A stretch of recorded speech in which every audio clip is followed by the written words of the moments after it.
Les damos la bienvenida a su tiempo devocional Palabra y Café, el aroma de la palabra del Señor en nuestros corazones, fortaleciendo nuestra fe. Con el pastor Richard Rodríguez. Por R12 Radio, más que radio, una voz que edifica tu vida. Bienvenidos. Para hoy, mis amados, para hoy en Palabra y Café dice de la siguiente manera: Señor, soy pecador. Estamos en la nueva temporada Palabra para mis hijos, para la gloria del Señor, guiados por Él.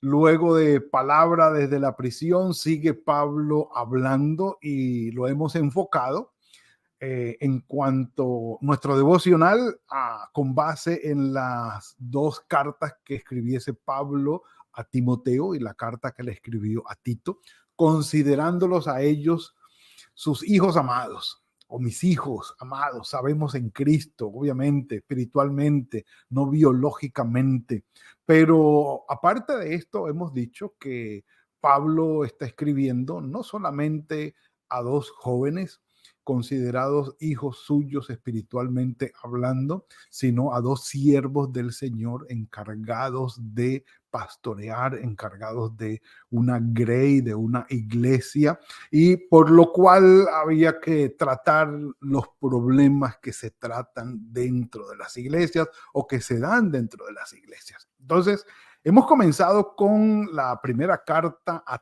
Timoteo.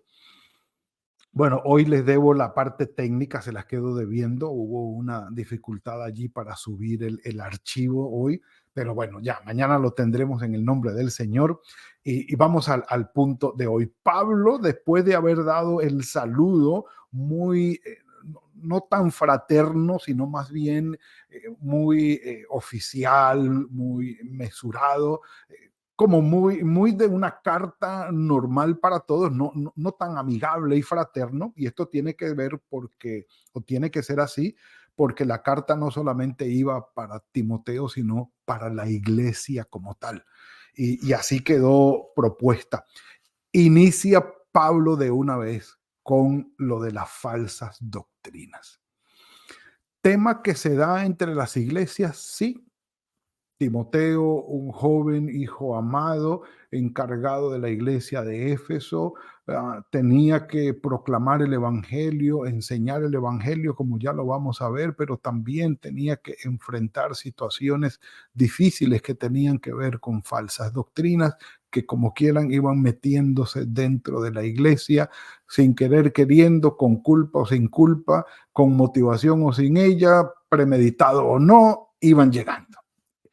Y había que hacerle frente. Entonces, Pablo le dice que, bueno, te rogué que te quedaras en Éfeso cuando fui a Macedonia para que mandaras a los que no enseñen, a los que enseñan, que no enseñen diferentes doctrinas, basadas en fábulas, en genealogía y no en el evangelio de nuestro Señor Jesucristo. Y se lo encargó de esa manera. Ahora, cuando habla del propósito del mandamiento, me encantó, lo vimos y podemos profundizar en ello en el devocional pasado, es que tengamos nosotros un corazón limpio, una buena conciencia y una fe no fingida, y el amor de nuestro Señor surja de allí. Extraordinario, extraordinario. Porque dice, algunos desviándose de estos se perdieron en la vana palabrería, pretenden ser doctores de la ley cuando ni siquiera saben qué es lo que están hablando. Entonces, basados en supuestamente la ley, entraban en unas divagaciones y en unas disertaciones que eran unas palabrerías que creaban unas discusiones inútiles y necias que no llevaban a nada. Entonces, Pablo dice, aclaremos. Y entramos a los versículos nuestros de hoy. Versículo 8. Pero sabemos que la ley es buena si uno la usa correctamente, es decir, de acuerdo con el propósito con el cual fue dada o para el cual fue dada. Da a entender Pablo entonces que el problema no era de la ley, sino de aquellos que estaban usando la ley de Moisés como excusa para palabrerías, discusiones, necedades, disertaciones que no llevaban a nada más que a grandes discusiones, necias discusiones que no tenían ninguna fructificación y que al final terminaban alejándose los unos de los otros en plena discordia. Entonces Pablo dice, el problema no es de la ley, sino obviamente de aquellos que se creen doctores de la ley y que con base en ellos armaban aquel param pam pam, como dijo el cantante. Entonces, Pablo se refiere a la ley y dice, la ley no es el problema. La ley es buena si la podemos ver de acuerdo con el propósito para el cual fue creada. Y aquí viene el punto. Ay, mis amados, antes de esto, un café por eso y ya van a ver por qué. Sí, señor, aquí viene. Y déjenme, tomo este dispositivo para tener a disposición aquí una versión diferente, por lo menos una.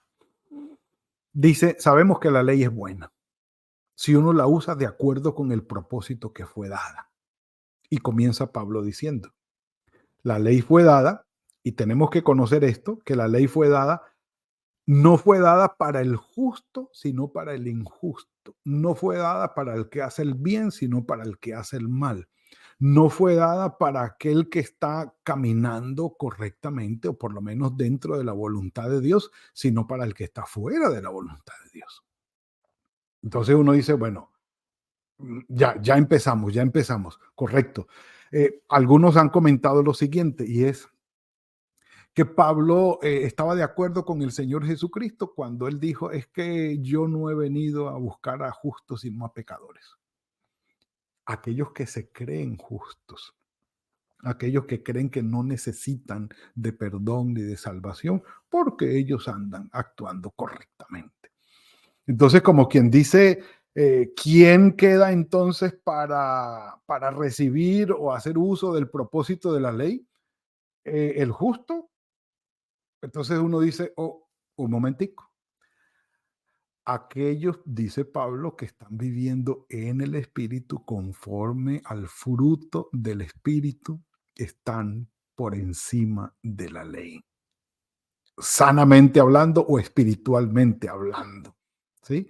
Aquellos que viven y cultivan el fruto del Espíritu en aquellas 9 virtudes, dice Pablo, y sobre estas cosas no, contra estas cosas no hay ley. Es decir, la ley de Moisés no te va a condenar por vivir en el Espíritu usando de las 9 virtudes del fruto del Espíritu. Entonces sí tenemos una opción a ello y ya lo vamos a ver, Entonces comienza Pablo diciendo, la ley no fue dada para señalar al justo, sino para señalar al pecador. Entonces comienza diciendo, los transgresores, para los desobedientes, para los impíos y pecadores, para los irreverentes y profanos, para los parricidas, matricidas, homicidas, fornicarios, sodomitas, secuestradores, mentirosos, perjuros y todo aquel que se oponga a la sana doctrina. Qué lística tan interesante. Pero bueno, venga, yo la leo en esta versión. Dice así, a ver qué versículo es, 9. Conociendo esto, dice, también sabemos que la ley no es para los que hacen el bien, sino para los delincuentes y rebeldes, para los que no respetan a Dios ni viven como Él manda, para los pecadores, para los profanos, para los que asesinan a sus padres, parricida, matricida, y para los demás asesinos, homicidas. La ley es para los que tienen relaciones sexuales fuera del matrimonio. La ley es para los hombres que tienen relaciones sexuales con otros hombres, para que no nos vayan a descolgar el video de aquí, y los que saben por qué, para los que trafican con seres humanos. Cuando habla allí de secuestradores, interesante que el término usado allí es para los traficantes de esclavos, porque estaba prohibido exactamente, ya les voy a decir dónde. Aquí está la cita bíblica. Éxodo 21:16 y Deuteronomio 24:7. Estaba prohibido el tráfico de esclavos. Era algo pernicioso, malicioso, de supremamente pecadores aquel hecho. Entonces, Y dice, aquel que secuestra a un ser humano para venderlo, es pecado, y que muera irremisiblemente o que morirá, ese morirá para extirpar así el mal. Entonces, y en cuanto a la esclavitud, sí, en aquella época se hablaba de que alguien cuando tenía una deuda muy grande y no podía pagarla, podía venderse como esclavo para pagar la deuda, y una vez pagada la deuda, por ejemplo, en el año del jubileo, en el año del perdón, podía quedar libre o debía quedar libre porque no iba a ser esclavo a perpetuidad. Como tampoco la tierra se iba a vender a perpetuidad, sino que en el jubileo también había que dar la oportunidad de que la tierra regresara a su dueño original, vendiéndosela obviamente de regreso. Pero interesante lo que Pablo muestra aquí en cuanto a los secuestradores. Aparte de eso, dice, para los mentirosos, para los que juran en falso y para los que de cualquier manera se oponen a la verdadera enseñanza que conduce a una vida recta. Una vida recta no se obtiene a fuerza, obligándose a obedecer, sino que es necesario en el Evangelio del Señor una transformación, un cambio del corazón para que la persona pueda entonces vivir de acuerdo con la voluntad del Señor. Permítanme un café por esto. Entonces, cuando Pablo menciona todo esto, está diciendo que la ley es buena si se usa de acuerdo con el propósito por el cual fue dada. Y el propósito por el cual fue dada es señalar que no somos perfectos, que no podemos cumplirla, que nos equivocamos, que somos pecadores. Por eso Pablo en Gálatas capítulo 3, versículo 24, él va a decirle a los Gálatas, la ley fue dada para llevarnos a Cristo. Fue la guía, fue la luz, sí, fue como ¿cómo se llama? El guía, el que va al lado llevándonos de la mano para llevarnos a Jesucristo. Como diciéndonos, yo voy aquí contigo y te estoy mostrando que necesitas de Cristo. La ley fue nuestro ayo, como dicen, nuestro guía para llevarnos a Cristo.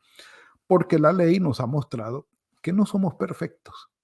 Lo que Pablo dice, no hay justo ni aún uno, que todos hemos pecado, que delante del Señor moralmente no somos perfectos y que debemos tener esa conciencia de pecado, y entendiendo la conciencia de pecado por la obra del Espíritu Santo en nosotros, reconocer que necesitamos de Dios para poder ser perdonados, para poder salir del dominio del pecado y tener la bendición espiritual en Él.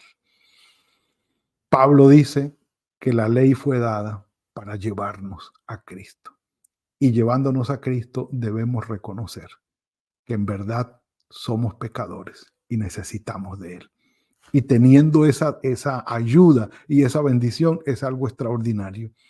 La obra del Espíritu Santo nos va a ir llevando cada vez más al centro de la voluntad del Señor.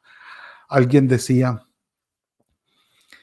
nadie puede reconocer que es pecador solamente intelectualmente y llegar a Cristo. Porque alguien pudiera decir, bueno, sí, soy pecador. Oh, sí, yo cometo errores. Pero eso no le lleva a tener una fe salvadora. Dice, es como si alguien reconociera que es posible ahogarse. ¿Tú sabes nadar? Sí. ¿Tú crees que puedes ahogarte? Sí, yo puedo ahogarme. Es muy probable eso, claro. Pero eso no lo hace estar en esa necesidad. Dicen que estar en la necesidad es cuando la persona que sabe nadar y que puede que se ahogue está en el agua, cansado, agotado y ahogándose. Cuando grita por auxilio, allí está reconociendo que necesita ayuda. Cuando el pecado nos abruma, nos ahoga y nos hace ver la gran necesidad que tenemos de nuestro Señor y Salvador Jesucristo, es allí cuando el arrepentimiento y la fe se enfocan en Él y la salvación llega a nosotros. Lo que Pablo está diciendo aquí es: la ley nos ha señalado el pecado que hay en nosotros para ir a Cristo, el único que puede librarnos completamente de eso, en el presente librarnos del dominio del pecado y en la eternidad librarnos de la perdición eterna del pecado.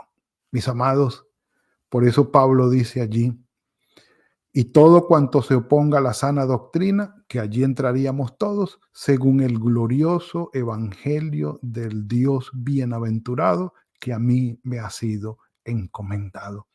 ¿Cuál? Toda la posibilidad que nosotros tenemos de salvación en Cristo Jesús. Ese es el evangelio. Para nadie es un secreto lo quebrado que está el mundo, fruto del pecado. Que ningún sistema humano puede contra el pecado del mundo. No hay ningún programa, ninguna estrategia, ni nada por el estilo que pueda cambiar el corazón pecaminoso del hombre. Solamente nuestro Señor Jesucristo, en el poder de su Espíritu Santo, puede entrar en un hombre, en una mujer, y cambiar su corazón por completo y cambiar su vida. En la Biblia están los ejemplos. Entre nosotros tenemos testimonios también. Y por eso Pablo dice: la ley nos fue dada para señalarnos el pecado y llevarnos a Cristo, que es la solución. Por eso es necesario reconocer sin ningún temor y con toda esperanza que somos pecadores y necesitamos del Señor. Que el Señor nos guíe a que esto nunca se nos quite de la mente y del corazón. La ley nos ha llevado a Cristo. El pecado que hay en nosotros ha sido pagado. Nuestras vidas han sido transformadas y siendo pecadores hemos sido redimidos por Cristo. Padre, gracias por la bendición que nos concedes hoy de conocer el propósito de la ley que dejaste, Señor. Gracias porque nos lleva a Cristo. Gracias porque esta bendición, Señor, no la podemos medir. Y gracias porque hemos sido beneficiados con ella. Quien no lo haya sido, Señor, quien todavía esté bajo el dominio del pecado y ya sienta la inquietud, el daño que hace el pecado sobre su vida y está buscando la dirección tuya, la bendición tuya, que la pueda encontrar en el poder de tu Espíritu Santo y ser transformado, nacer de nuevo, tener un nuevo corazón dado por ti. Ayúdanos, Señor, a poner nuestra mirada en ti, nuestra mente en ti, y a poner nuestras vidas en tus manos, sabiendo que no hay ningún otro lugar donde mejor podamos estar. Gracias, Padre, por esta bendición. Encomendamos en tus manos este día, el resto de la semana. Guárdanos, guíanos y bendícenos. Te lo rogamos en el nombre de tu Hijo Jesucristo. Amén y amén. Bueno, mis amados, que el Señor los bendiga, que el Señor los guarde. Es una bendición siempre compartir con ustedes este tiempo. Que sea este día un día fructífero de la mano del Señor. Que sea esta semana una semana fructífera de la mano del Señor y seguimos adelante guiados por Él. Que el Señor los bendiga y los guarde. Nos veremos mañana, si el Señor lo permite, en otra entrega de Palabra y Café. Gracias por compartir con nosotros este espacio de Palabra y Café. Hasta una próxima oportunidad por R12 Radio. Más que radio, una voz que edifica tu vida. Que Dios les bendiga.